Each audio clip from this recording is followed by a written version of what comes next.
সম্মানিত মৎস্যচাষী খামারি ভাই ও বন্ধুরা, আসসালামু আলাইকুম। আজাদ মৎস্য হ্যাচারী ও নার্সারির পক্ষ থেকে আপনাদের সকলকে জানাই আন্তরিক শুভেচ্ছা ও অভিনন্দন। আজকে আপনাদের সম্মুখে আলোচনা করব অরিজিনাল থাই পাঙ্গাস মাছ চাষ সম্পর্কে। দেশে থাই পাঙ্গাসের আমদানি এবং বাণিজ্যিকভাবে চাষে দ্রুত সম্প্রসারণ ঘটায় মাছ চাষে বৈপ্লবিক পরিবর্তন ঘটেছিল। কিন্তু পুকুর, দিঘি, ইজারা মূল্য সহ চাষের উপকরণের ব্যাপক মূল্য বৃদ্ধির ফলে চাষিরা আর আগের মতো লাভবান না হতে পেরে অনেকটা দিকভ্রষ্ট হয়ে বিকল্প লাভজনক মাছ চাষ পদ্ধতি খুঁজতে থাকেন। একদিকে পাঙ্গাসের সহ চাষ ব্যবস্থাপনা এবং উৎপাদন মাত্রা অধিক হলেও পাঙ্গাস চাষে লাভ না থাকলেও চাষি মাছ চাষ পরিত্যাগ করতে আগ্রহী নন। অপরদিকে দেশীয় কার্প জাতীয় মাছের স্বল্প উৎপাদন হার এবং একক আয়তনের জলাশয়ে অধিক লাভের প্রবণতা চাষিকে মাছ চাষের নানা বিকল্প ব্যবস্থা গ্রহণে বাধ্য করে। এখন আপনাদের সম্মুখে আলোচনা করব থাই পাঙ্গাসের পুকুর প্রস্তুতি নিয়ে। চাষের পুকুর অবশ্যই ভালোভাবে শুকিয়ে নিতে হবে। পুকুর শুকানোর পর চুন প্রয়োগ করতে হবে শতকে 1 কেজি হারে। পুকুরের তলদেশে যদি কাদা থেকে যায় তবে চুন কাদার সাথে ভালোভাবে মিশতে দিতে হবে। পুকুরে যদি ইতিপূর্বে অধিক ঘনত্বে মাছ চাষ করা হয়ে থাকে তাহলে চুনের পাশাপাশি শতকে 50 গ্রাম হারে পটাশ সার দিতে হবে। চুন প্রয়োগের 4 থেকে 5 দিন পর পানি দেওয়ার ব্যবস্থা করতে হবে।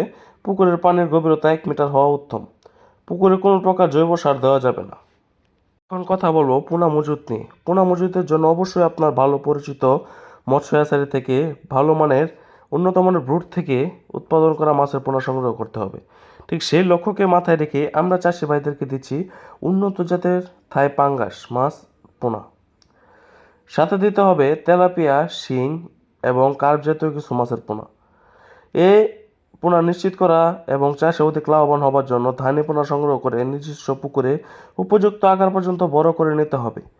চাষের সফলতা অনেকাংশে নির্ভর করে ভালো মানের উপযুক্ত আকারের পোনার উপর। এখন কথা বলবো চাষে অন্যান্য কিছু পরিচর্যা সম্পর্কে। পুকুর ঘেরের পানির পরিবেশ ভালো রাখার জন্য অবস্থা বুঝে ঘেরের পানি আংশিক পরিবর্তন করতে হবে এবং প্রতি 15 দিন অন্তর শতকে 250 গ্রাম হারে চুন এবং খাদ্য লবণ একত্রে পর্যায়ক্রমে প্রয়োগ করতে হবে। এছাড়াও অবস্থা বুঝে শতকে 250 গ্রাম হারে পটাশ সারও প্রয়োগ করতে হতে পারে। এ সকল পদক্ষেপ ছাড়াও ঘেরের তলদেশে জমে থাকা ক্ষতিকর গ্যাস অপসারণের জন্য 2 থেকে 3 দিন পর পর দুপুরের সময় পানিতে নেমে অথবা হররা টেনে পানির তলদেশ আলোড়িত করার ব্যবস্থা করতে হবে। সম্মানিত ভিউয়ার্স, আমরা সারা বাংলাদেশে বাসের মাধ্যমে অক্সিজেন প্যাকেটে ও ড্রামে করে এই পোনাগুলো ডেলিভারি দিয়ে থাকি। এই মাছ ছাড়াও আপনারা আমাদের কাছে পাবেন দেশি বিদেশি উন্নত জাতের সকল প্রকার মাছের রেণু ও পোনা। তো আজকের মতো রইল এ পর্যন্তই। দেখা হবে পরবর্তী অন্য যে কোনো ভিডিওতে। ভালো থাকবেন। ধন্যবাদ।